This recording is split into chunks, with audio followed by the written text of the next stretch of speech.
Uncover the hidden world of political campaigns in just 5 minutes.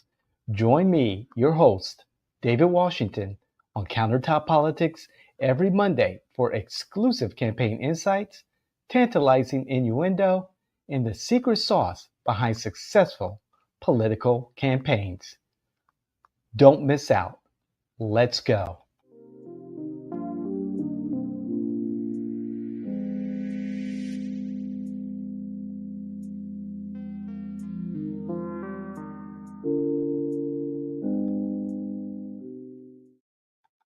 All right, everyone. It is Monday. It's Countertop Politics with your favorite political innovator, David Washington, here at the Jay Washington Network. And hey, it's Monday. It's Countertop Politics, 5 minutes or thereof of campaign insight, political innuendo, and the secret sauce to winning strategies. And this is one of my favorite topics. I love to trash. And you know something, no pun intended, I guess, maybe so. However, I read an article from OpenSecrets recently, and it was about mailers. Yes, mailers. And of course, I wasn't surprised that there is this over reliance on mailers in these times. It's 2026, the digital age, AI, the blockchain, et cetera, et cetera. And it's like, it just blows my mind that there is this huge investment on every level of the political campaign platform. So why is this done? The DNC and the RNC in the 2024 election cycle each spent over $43 million on printing and mailing. $43 million each. I don't get it. And of course, a lot of that goes into the trash. It goes into the garbage because you have only 7 seconds to capture the attention of the voter, your target. And if they got bills and catalogs and all kinds of stuff already stacked in their mailbox, they're going to take a peek at what you got in your mail, in their mail, and toss it. So why do they do this? The so-called strategy, the habitual reader demographic. Now, you have to understand that 55% of all voters in 2024 were 50 years or older. Yeah, that's my demographic. That's me. So this group checks their physical mail daily and is statistically more likely to turn out. That is incredibly true. Incredibly true. Now, there's this trust factor. Strategists argue that physical tactic matter feels more trustworthy and subconsciously legitimate than digital ads or, texting. From the behavioral science point of view that we have here at Jay Washington that we apply to our campaigns, there is some truth to that, but that is dwindling in our professional opinion because everyone has one of these things. Yes, a mobile device in front of their face almost every single waking moment of the day. So I believe that behavioral, psychological approach is dwindling. So, and then there's mobilization versus persuasion. Mail isn't necessarily used to change minds, it's used to nudge for potential supporters who are likely to vote for the candidate but need a physical reminder to actually show up. Hey, put a calendar, or something. You all remember those little calendars, that they had magnets on the back, and it'll tell you, what's happening in your community, the days of the week, and then you can put your candidate's information on there. Go back to that. Put that on the fridge. So here's another thing. Following the money, the donors.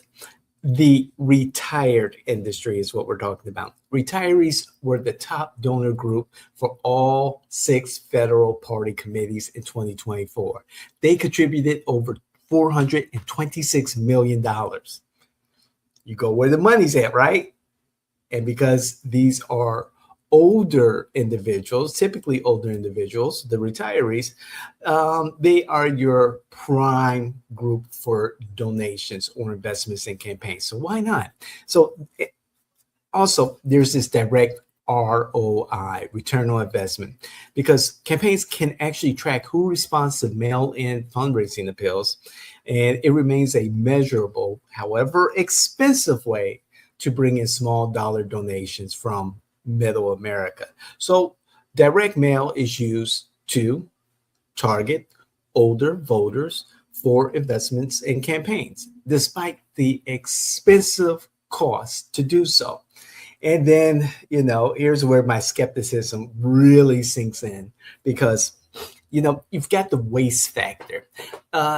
While total dollars are that are being spent for direct mail, mailers account for a shrinking percentage of overall budgets from 20.2% to 11.2% for the RNC since 2016. So there's less and less reliance on direct mail, according to the data from the RNC.